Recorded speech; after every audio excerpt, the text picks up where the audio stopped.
joining me again. I can't believe we're already on vlog 3. Time is flying. The weather is beautiful today for Easter weekend, so we've got all the windows open that we can, so I do apologise if there is a few road noises. So Easter weekend, we really thought it'd be a cool time to give hot cross buns a go. So we were having a look online and we found a recipe for white chocolate and cranberry, which I think sounds epic, so can't wait to give that a go. First, I'm just going to quickly make myself a smoothie. We'll get all the ingredients ready and then I will get this going. So stay tuned.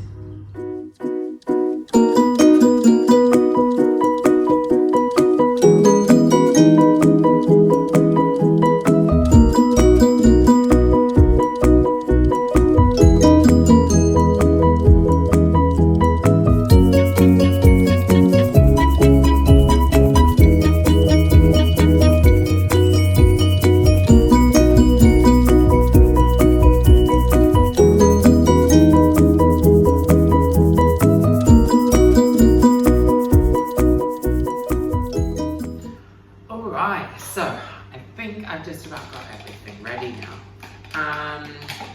I have no idea how big I'm going to need for a mixing bowl, so I've just got a couple of things out.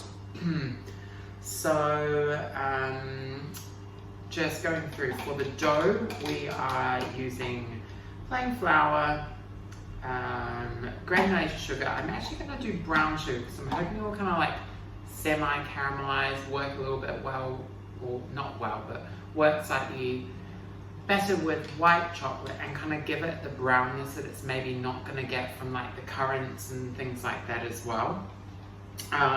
We need instant yeast, ground cinnamon, salt, allspice, nutmeg, whole milk, unsalted butter, vanilla extract, an egg, chocolate, and the cranberries.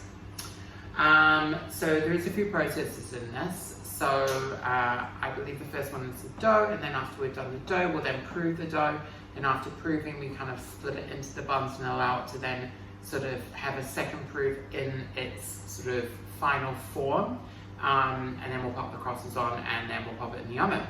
So fingers crossed. So the first thing we need to do is in a large bowl, we need to mix together the flour, sugar, yeast, cinnamon, allspice, nutmeg, and salt. Okay, so I have everything I need in the bowl currently. I'm just going to give it a little stir and then we'll get on to the next step. Do you know what? I think this is probably the first time I've made hot cross buns. So, like I was saying, I have used light brown sugar as my choice of sugar. However, the recipe did say it should have been white. So if you are going to do this, it might be preferable to stick to the recipe. However, you never know. We might be making something amazing. I just found this recipe online actually. It has some good reviews. It had 5-star ratings as well for it working as well, so I'll add the link to the recipe in the comments below. Alright, so in a small saucepan over a low-medium heat, we want to heat half the milk, the butter, take off the heat, and then add the remaining milk to cool it enough so that when we add it to the dry mixture, it's not going to kill the yeast. So, measuring it, the milk, we want 300 mils of full fat milk. So I did actually just get proper sort of full fat dairy milk for this. I was going to keep it dairy free, but that isn't really a good substitute for full fat milk that I found, or butter either. So we're just going to go for it. It's Easter, you know. So 300 mils is to there. So 300 mils and then 57 grams of unsalted butter. So if for anyone that was watching the video the other day, I did mention we don't have currently any measuring sort of devices and things like that. So I'm kind of going old school and just using utensils that I can find and sort of hoping that they sort of are similar in quantity. So 57 grams of unsalted butter. For example, this is 250, so I want just over a fifth of this. So I'm going to eyeball it, and I hope it works.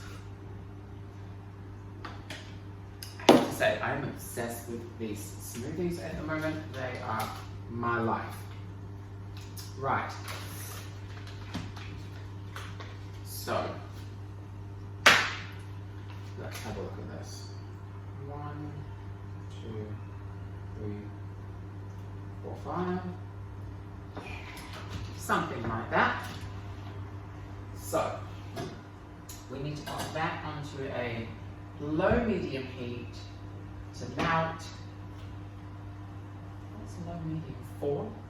1 to 9? 4? Yeah. I'd say. Cool. So that's that. And then never in my life ever fold a butter wrapper up how they were. Just gonna wash my hands because, you know, happy birthday. No.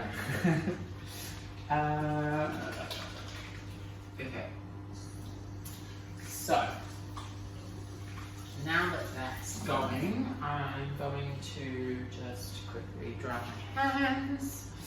Anyone that knows me knows that I am obsessed with dogs, particularly French bulldogs.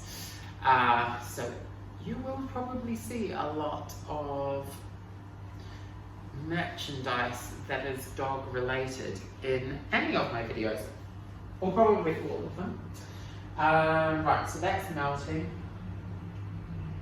I'm going to pop half of the milk in now, like they've suggested. I think eyeballing that's probably okay. We'll see. So the suggestion to this is to take it off the heat after the butter melts. So we will do this. We can add the remainder of the milk. My partner's just walked in now, so I'm trying not to get distracted and laugh.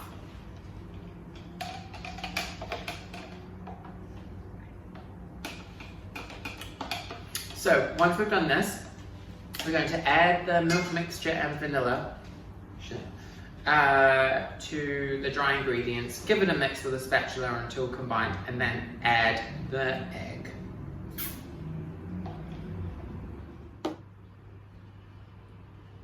Do everything I said. Hide that so none of you can see it.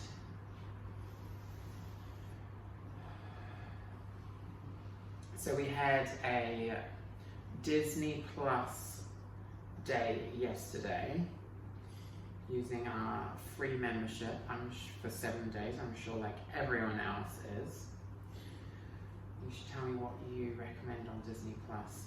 Put a comment down below and we'll see if we enjoy it as much as you do. Right, so now I want to add the egg. She is wet, so I hope I've done it right, because if I'm adding one large egg as well, smoothie.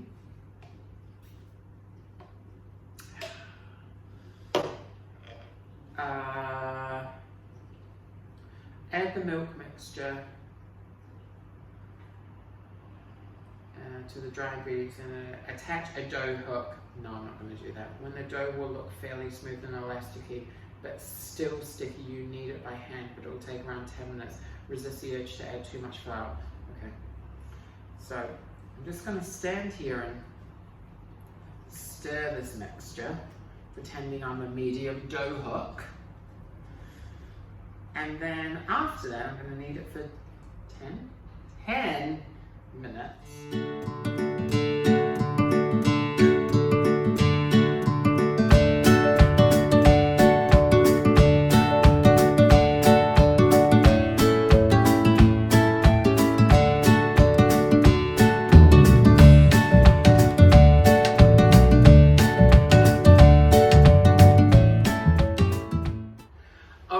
So that was an effort. I think every single person in the house had to have a go, but we've got the dough, we've put it in a lightly greased bowl, and we have flipped it over so it is lightly greased on the top of the bun mixture as well. I'm going to cover it, set it aside in a slightly warmer place in the house, and probably leave it for, I'd say, around an hour and a half. And then once that's done, I will show you how it looks, and then we'll go into the next step. It should hopefully double in size. So see you soon. Okay, so it's been an hour and a half and the dough has definitely risen to twice its original size. So you can see there compared to when I showed you before I began the hour and a half. We are now on to our next process, which essentially is a second proof. So they have asked us to preheat the oven. So we're using our fan forced oven at 180 degrees, and we want to line a baking tray or casserole dish with baking paper. We don't have baking paper. So what I've done is I've just gone through and I've just lightly buttered and then floured the base of the tray. We want to shape the dough into a disc on a nice clean surface. I'm going to use a little bit of flour.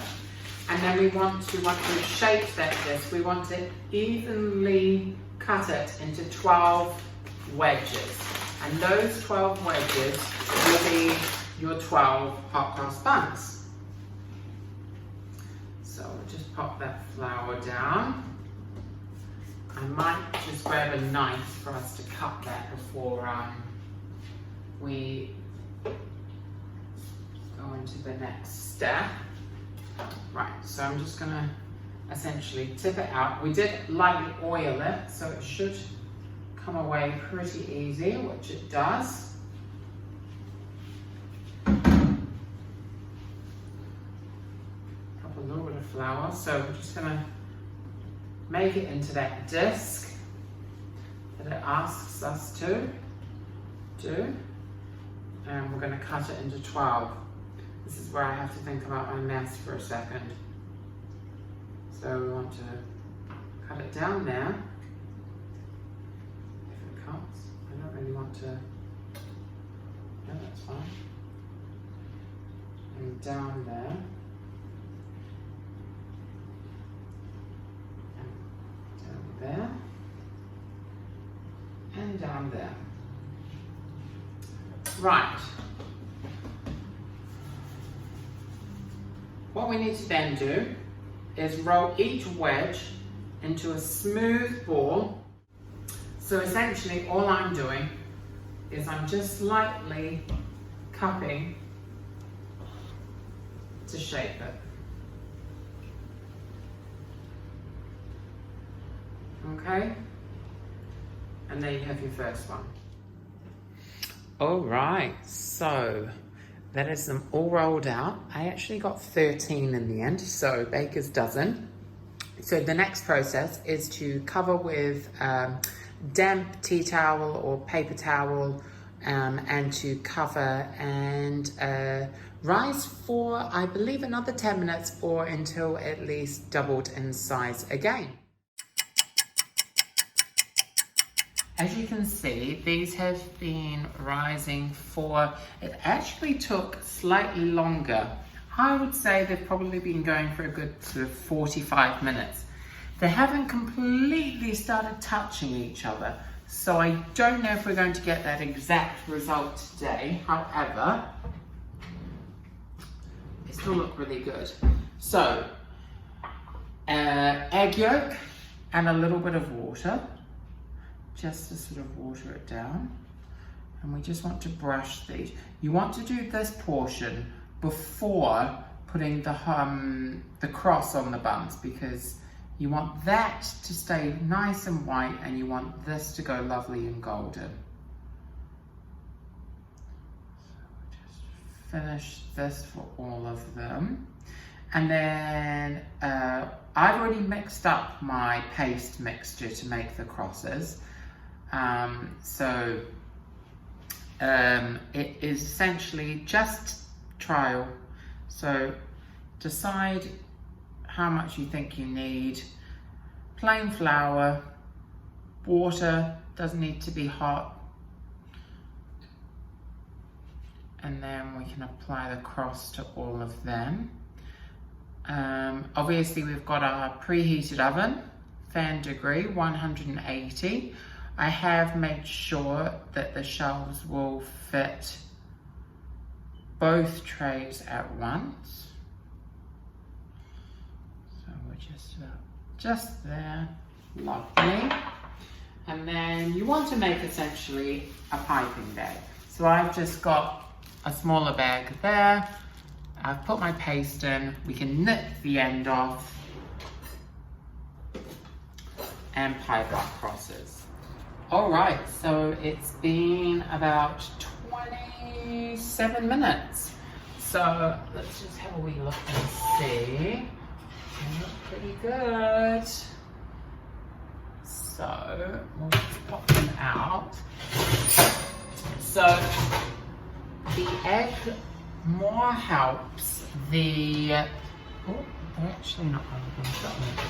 The egg helps brown it, but if you want that typical glaze, what I would recommend is, because we're doing cranberry and white chocolate, get a little bit of cranberry sauce and mix it with a little bit of hot water and essentially make a little kind of glaze. And then whilst they're still hot, just brush them over, just to give them a bit of a sheen. And then we should be done. All right, so finished results. We'll let them cool. They're all done now. I'm just gonna break into one. They look good.